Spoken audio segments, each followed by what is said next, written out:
Hey guys, welcome back to the channel for another unboxing, and today we've got ourselves a bit of a tricky one, but bear with me. This is something I've had planned for a while. Unfortunately, I can't change the circumstances of things that have been portrayed on TV or in the news, but we're going to make it happen today, and that is we're going to unbox our awesome clearance find, and that is this Mattel Ultimates Ric Flair. Again, I know it's kind of a hot button topic right now regarding Mr. Flair.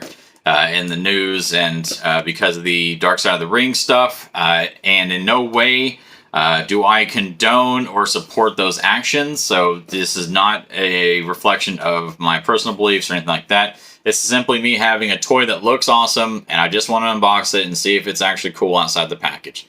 Nothing more, nothing less. Not a political statement, nothing crazy. So let's just enjoy a nice figure from Mattel and see if it's going to be worth it or not.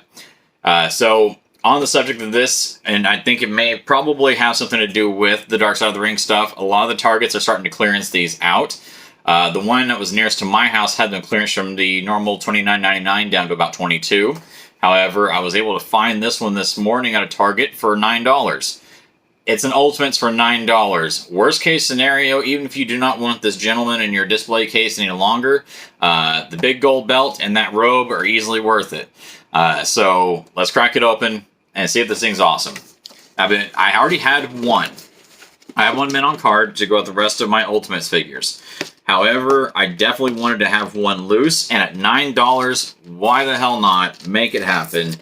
Get it open, get it in the case, and let's make some magic happen, because I also want to use one of the extra heads for a suited body, and hopefully at some point orchestrate a way to get the original 10 pounds of gold as far as in a Mattel belt format, so I can use with the suited Flair. That way I can have my, Jim Crockett NWA version of Ric Flair. So then when they finally put out that Tony Schiavone figure, I can fulfill all my hopes and dreams of my fandom from 80s wrestling.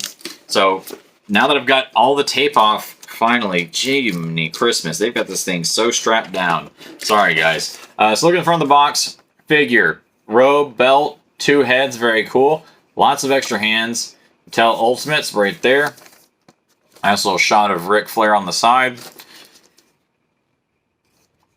On the back, so a shot of the figure with the robe on, which I think looks really good. Nice little blurb about Ric Flair right there. And of course, as with the other Ultimates I've opened, this one will probably have some kind of a, quote or phrase or something on the inner flap of the box, which I've not actually seen anybody else unbox one of these. So this is all news to me as I open it. So there at the bottom, woo, there we go. And at the top, can't really see it, but it says, to be the man, you got to beat the man. So got 2 of his biggest catchphrases / sound effects on the box. Really cool. Let's get that out of the way. All right, so just having it out of the package, I will say this figure looks a lot better when you actually have all the plastic out from in front of it. The robe looks great, and I do like that it has the pink and purple gear with it. I think it looks really good. Let's go ahead and get the head and the body out.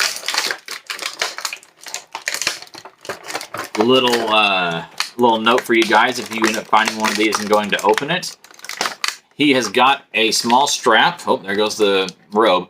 Right down here on the bottom, it goes around his ankle. Do not just try to rip this figure out, because you're going to pop that damn thing right off. As I just about did. So let's go ahead and get my favorite belt of all time out of the package. Big gold. Even though I do hate that it has the WWE logo at the top of it. That's... I don't know. Obviously, I get it. They can't do anything about it, but at the same time, I kind of feel like they could very easily just take that off of it and make it the WCW style one without the logo at the top. But it's Mattel, and I get it. They have to work within the confines of legal reasons and copyrights and blah, blah, blah, blah, blah, blah, blah, blah, blah, blah, blah, blah. Okay, so let's look at the hands first. So we've got ourselves a pointer hand. Got the little tape around the fingers, which is really cool. Nice little touch. We've got the Four Horseman hand, which is really cool. That's going to go with whatever head I decide to put on the suited body.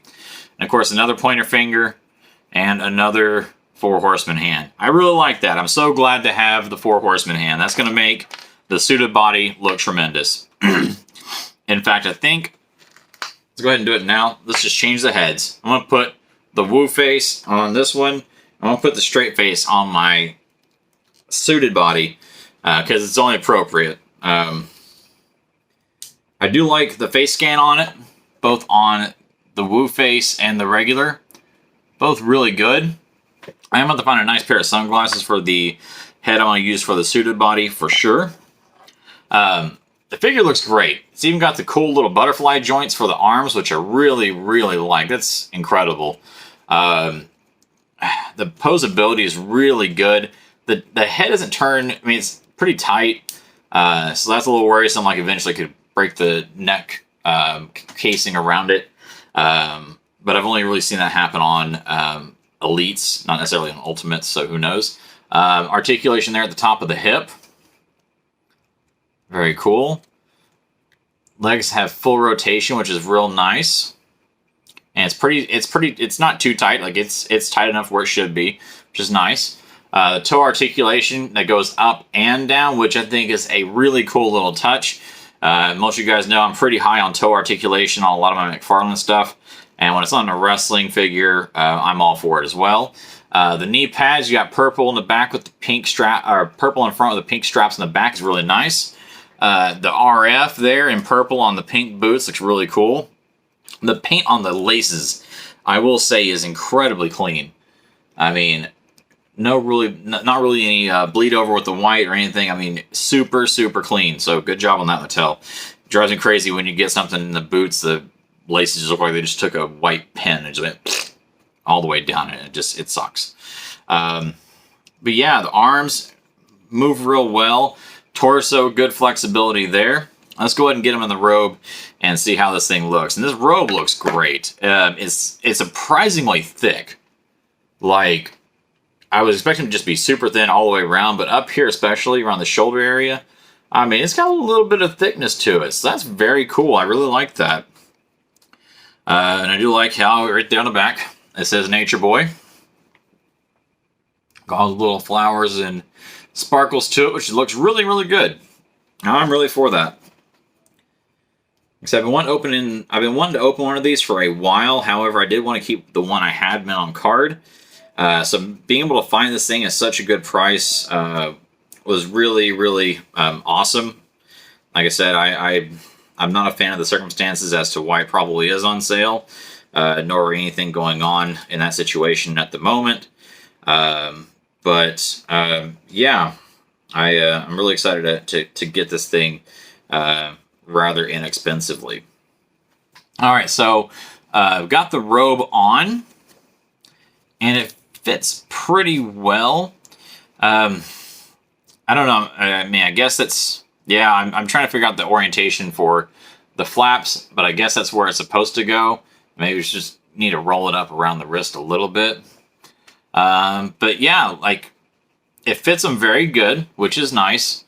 It didn't go on, like, it wasn't like a struggle to get the arms through or anything.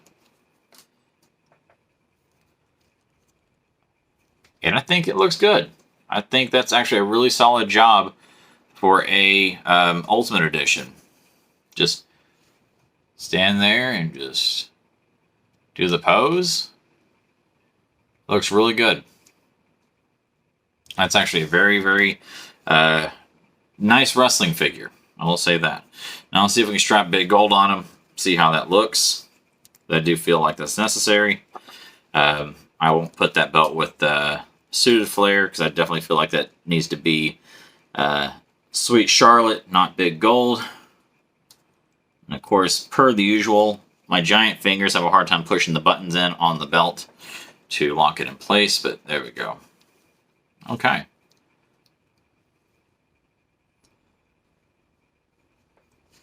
I'm going to pop off one of these hands real quick. Put the Four Horseman hand on it.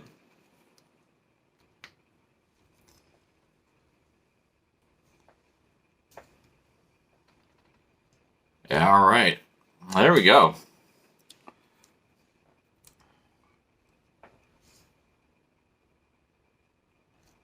Bring that out just a little bit more. Very, very nice. I really like that. And, you know, let's go ahead and check it out. Make sure it's going to hold and stand up on its own, which it does very well. Thank goodness for that.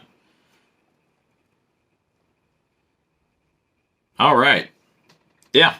Figure stands great. There's no looseness in the legs causing balance issues. Yeah, this is a great figure. Good job, Mattel. I don't applaud Mattel very often anymore. It seems like it. Just because I don't know, I've had so many issues with some of the weird mishmashes of ring gear and things like that they've done. But these Ultimates always seem to be very, very good. And this one is no exception to the rule. The gold looks good on him. Robe holds up very well. And, I mean, I guess if you want to, you could probably strap it over and tie it up in the front. I don't believe that I'm going to go that route with it because, I don't know, like, see, so I'll just show you guys so that way you can kind of understand what I'm talking about. So if you got it folded over and it just, I don't know, it doesn't look right. I feel like it definitely needs to be out, you know, like strapping down to the side, that's perfectly fine. But I don't think it needs to be tied off in the front. I think open like that will be good for the display. So guys, I think that's going to wrap it up for this video. Thank you guys for checking it out. And as always, remember to follow me over on Instagram and TikTok at Collecting Garage. And also don't forget to check out the podcast on Google Spot. Take a shot. Check out the podcast on Google Podcasts, Spotify, or Anchor. And you can also check out the podcast on the YouTube feed. I've got 2 episodes up now. Hopefully the 3rd episode will be up here shortly, either at the same time this video goes up or shortly afterwards. And that's kind of a general discussion podcast about things I've gotten during the week, wrestling events like AEW, and just general, you know, collector news or info that I may have gotten throughout the week. But that's going to do it for this video. Thank you guys for joining me. And as always, have yourselves an awesome week.